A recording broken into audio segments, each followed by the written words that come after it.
You are listening to the Scars and Guitars podcast series that syndicates for the A-List Online. My name's Andrew Mackay-Smith, and the interview subject I've got coming up for you is Dregen from the Swedish outfit Backyard Babies. He's also back in the helicopters. He tells me that through the conversation, and it's wonderful to hear. But the reason for the conversation is to promote the 3 dates that the Backyard Babies are performing in October in Australia, and I'll read them out. Sydney, you get a show on Friday the 4th, Melbourne on Saturday the 5th, and finally we here in Queensland in Brisbane get one on Sunday the 6th. Another fantastic conversation with a legend. Here he is, Dregen from the Backyard Babies. This is Dregen. Dregen, Andrew Mackay-Smith calling for our chat. How are you, sir? Oh, I am so good. Thank you for calling. How are you? I'm good, mate. I'm good. I've got to tell you, mate, you're one of those fellas who has been a bit of an enigma, I must say. So I was really looking forward to our conversation. I remember reading Metal Hammer, Kerrang, and remember magazines. Remember those bloody things back in the day in the 90s? Yeah. And I remember I remember seeing photos of you back in the day, and of course listening. I actually first got into you through the helicopters, and found out about you that way. And you always fascinated me, mate, because you're a rock star, and you were a rock star, and your image was as such in an era. Now, you remember the 90s. You remember what they were like. It was the death metal thing and it was the grunge thing. But you were very different, mate. You stood out. You were like, as I say, an enigma, a bit of an icon in a time where there weren't any. So you've really, and I think, you've done something really cool through that. But obviously that's just you being you, and you've been standing within your own truth image-wise and musically, mate. So I've got to congratulate you on that. Oh, thank you so much, sir. I'm blushing a bit over here now. Thank God. Thank God it's your fucking phoner. Yeah, it's a bit like that. But mate, you've endured and you've survived when it wouldn't have been easy to do so, I can imagine. Because I know you started out as a roadie with Entombed, and, you know, your career could have gone anywhere. You could have ended up in an ordinary job like so many people do. But, mate, you stuck it out and you're a success. Yeah, well, I don't know, it's you gotta be hard-headed and then, be, I don't know. I was just convinced that, fucking hell, I can't be wrong on this one. People need rock and roll music. Yeah. And then maybe I've never been so into trends or fashion. I think it's kind of like, I think it's kind of boring when everybody's going to look the same and listening to the same. And, it's, And I was just, because that, everything is going to eventually, every 10 years, there's a new fucking trend coming out. But, with rock and roll music, it's very untrendy in a way. It's just like the fucking wheel. It's just a great, invention. Yeah, no, you're not wrong. And it is like the wheel in that it was perfect from get-go, wasn't it? Right the way back when the great blues masters, the Delta Blues Masters, did their thing, and then you got Chuck Berry, then you got Ted Nugent, and then you guys. But it's always been relevant, isn't it? And the thing about rock and roll is that almost anywhere in the world, you're going to find a great, full-on, no bullshit hard rock band like the Backyard Babies, ready and willing to perform. So it's something that crosses over all sorts of different cultural and religious and social boundaries as well. Exactly. Yeah. It's a totally like a universal language in a way. Yeah.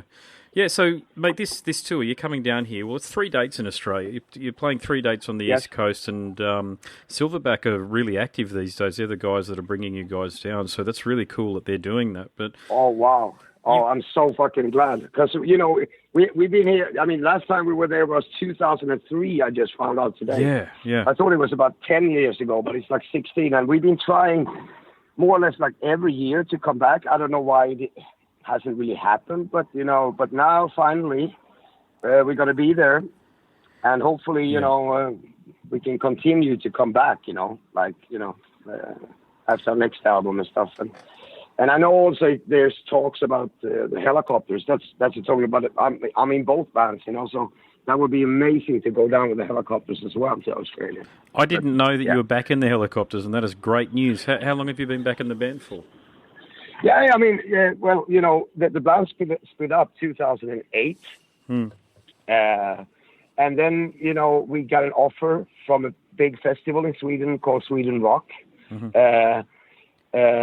That was 2016, like 3 years ago, because our first album was celebrating 20 years, Super Shitty to the Max. Yep. And we were like, what the fuck? Let's just do like one show. It was a headline show, like, and so we only played that album, the full album. Yep. That was the show. And then, that was, of course, really, really fun. And then it started to grow again. And now we're out. We are very selective. We mainly have done only summers and festivals for 3 years now. But now we are back slightly in the studio and working on a possible new album. And we were doing a Spain and Germany club tour in April, which was crazy. So yeah. Yeah. So sweet. yeah. So. Well, that's great news, mate. You're bringing the rock to the people in two bands again. Yeah, because I think, forget you were a foundation member of the Helicopters. It was effectively yours and Nicky's band. Yeah, it was me and Nicky's band. So yeah. Yeah. So yeah, it's all back together, and it's it's good times. I bet it is. But look, these three shows down here, you've got a big catalogue. You yourself have appeared on over 20 albums, and that's not just the Backyard Babies. That's all of them. But you're really the driving force behind the band here as well. So can you tell us what sort of songs you're going to be playing? Like what part of your catalogue you're going to dive into when you play shows here? I think it's it sounds like a boring answer, but it's not going to be boring because I would love, because I love the new album Sliver and Gold, I would love to play that to its turn, but I know that there's a lot of fans, they want to hear songs from Total 13 or Making Enemies of Stockholm Syndrome, so it's going to be just one of these, after party mixtapes with, best of Backyard Babies and, maybe a B-side here and there for the fans, but mainly it's just going to be a best of Backyard Babies, actually. Yeah, gotcha. From the whole career. Well, I think like a lot of people that will go to the gig, I first got into you. I knew about you well beforehand, like through Total 13, but Making Enemies is Good is really the big album, really, I think, isn't it? So are you going to be taking a lot of cuts from that one? Let's see what we're going to... But, of course, we can't... of course, we got to play Brand New Hate and The Clash and stuff like that. So, there's going to be actually bits and pieces from, like, every album, I would say. Yeah, okay. Gotcha. Hey, I got to ask you this question. Ghost being a Swedish band, and I know Sweden per head per capita produces more musicians than I think anywhere else in the world, but Ghost, I think Ghost are fantastic, by the way, but has their success in Sweden been well received? In other words, are people happy for them?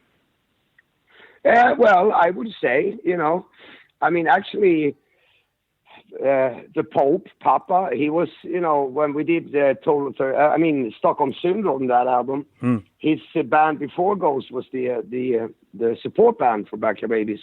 They were called Submission, or Subvision, actually, I think they were called. And he's always been a very,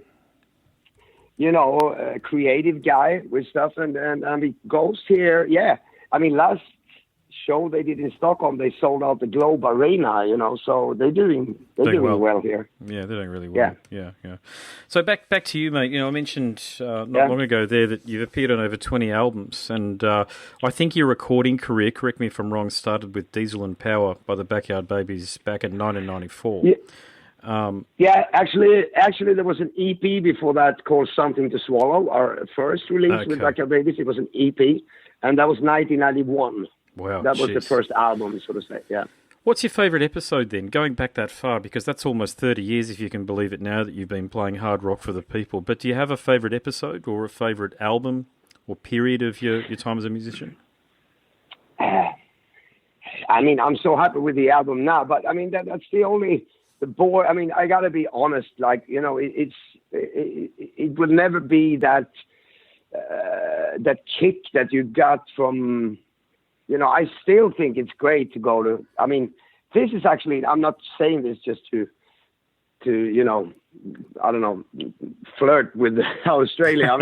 It's been such a long time, so I'm really looking forward to to come down to Melbourne or Sydney and play, or Brisbane. But, there's always, it's hard to get that, that first feeling, So for me, I would say that Total 13, that album is always going to be special for me, because that was the first time we started the band, 89. We got our first kind of like salary that we were getting some money to pay the rent in 1998. So that was almost 10 years without getting a single fucking penny, So that album is always going to be special for me. And that album made us, to go to, to tour America, to tour Japan, to tour South America and stuff like that. So, but it's not really because of the music. It's more because that was the album that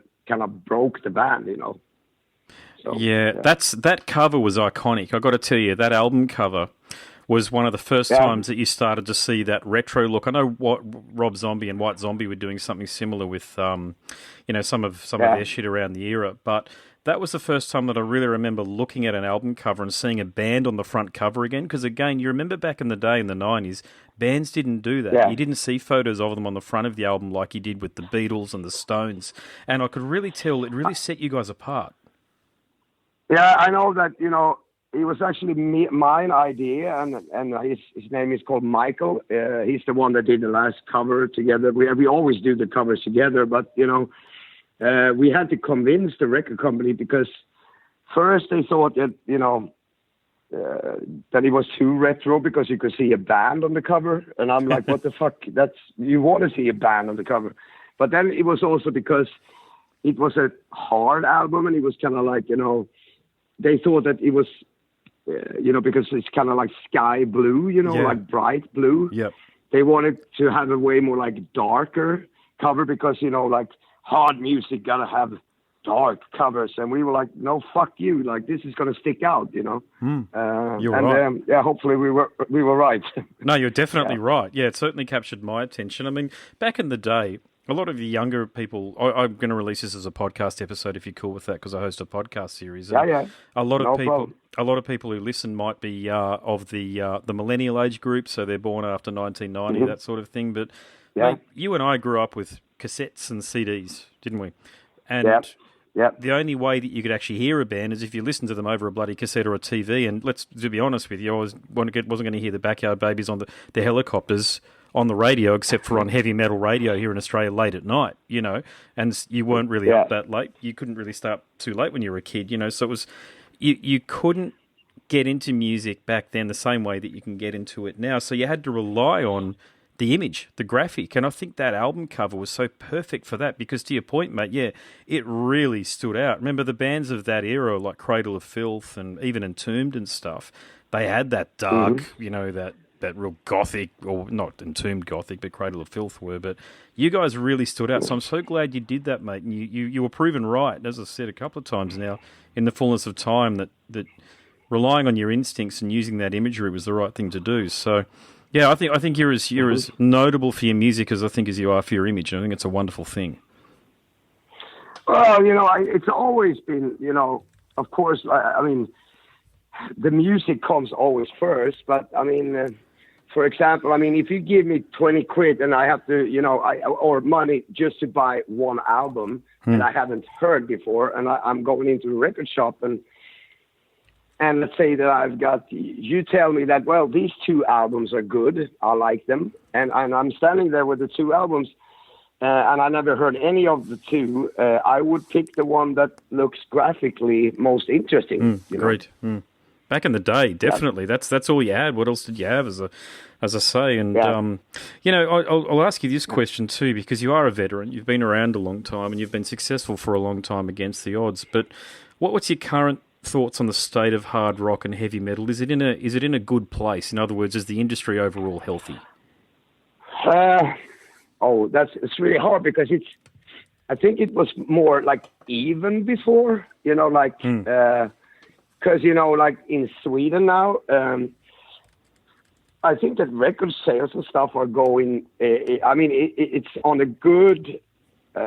it looks way brighter than they did 5 years ago. But for rock music in general. I think in Sweden it's never been on such a rock bottom as we are now. Oh wow! You know, okay. It's not so much about there's great bands out there, but they don't get really any support from record companies. Clubs in Stockholm are shutting down. Yeah. You know, I mean these kind of like grassroots clubs that are really, really important for bands to actually grow to become, you know, fucking amazing bands. And we're talking about clubs that maybe holds 300, 500 people, you know, up to maybe 600, 700. They're shutting these down. So the problem in Stockholm now, it's kind of like you can play at the fucking local pub, you know, in a corner, but the next stage is, you know, a fucking 3,000 seater or a 2,000 seater. You're right. So you know, it's nothing, you know, in between that, which is really, really important for all sorts of live bands, I think, you know, because you can't just go from the pub to the stadium, you know, and make a good show. No, I absolutely agree with what you're saying there. I was just reading today, and I signed a petition here that in Adelaide there's an in-between theatre, exactly what you're talking about, like a 700 capacity theatre or 500 capacity theatre that they're going to bulldoze apparently. You know, I don't have all of the detail, but it's not just in Stockholm, it's worldwide. And I don't understand it. I really don't understand it, because without live music, we're going to die a slow social death. It's really important that we have it. And pub bands generally. And also, I mean, and also in Sweden, this is almost, I mean, I'm becoming political here, but, you know, it's not just because Sweden in general, I think that music is our third biggest, income for the whole of Sweden. It's music. Yeah. I think it's only like IKEA and Volvo cars that are more, but this is, it's the truth. And then comes music. And I think that, politicians are getting spoiled because they think it's going to that we are born with this, whatever, I don't know, with this gift of writing and playing and become great musicians. But, when they are shutting down all these clubs, the grassroots clubs, it's going to be devastating in like 20 years. They're going to see the results because, there is, I don't think that they understand how important these clubs are, They're out of touch, mate. Politicians usually are out of touch, and on that front, you bang on. And I think that a lot of pubs and clubs like that support music, not bloody poker machines and stuff, need to become public assets. That's when the socialisation of assets is a really good thing, because, look, they don't, it shouldn't be the responsibility of a publican to sell a lot of beer so as they can have bands on, okay? The campfire these days is live music, isn't it? So if we go back in time when we sat around a campfire, it's live music, and it has been like that for at least 50 or 60 years at this point. So, it's a very big topic, that one there, but it's a global bloody thing, isn't it? Yeah. Yeah, but I mean, on the other hand, now it's really like depressing. This is how it is in Sweden right now, and I think that they are spoiled because they think that they are just so used to that all these great new bands are coming out, which I think we're going to suffer hard for. It's going to be a fucking backfire on that thing. But I mean, we just came from Germany on tour, and I mean, I would say it's almost the opposite. In Germany, there's fucking clubs everywhere, and it's live music everywhere. And same in Spain. So it's not bad everywhere. Oh, there you go. Yeah. Well, you'd know. I mean, you're traveling to the places. I can only read what I see online from here, and But that's cool, mate. Look, I better let you get to the next one. Unfortunately, these phoners are over all too quickly, and believe me, I could spend another hour waxing lyrical with you. But, I got to do another ones. Yeah. Well, good luck with everything, mate. It's a pleasure to finally chat to you. Well, thank you, and then please, I'll see you down in beginning of, what is it, October? It's in October. Like 4th, 5th, 6th. Yeah. It's in October. I can't wait. Mate, there's a lot of people down here that are very excited for it, so good on you, mate. It's going to be awesome. All right, cool. Okay, I'll see you down there. For sure, mate. Okay, talk to you. Take care. Bye-bye. Bye. You've been listening to the Scars and Guitars podcast series that syndicates for the A-List Online. My name's Andrew Mackay-Smith, and that interview subject was Dregen from the Swedish outfit Backyard Babies and the Helicopters. Thanks so much for listening.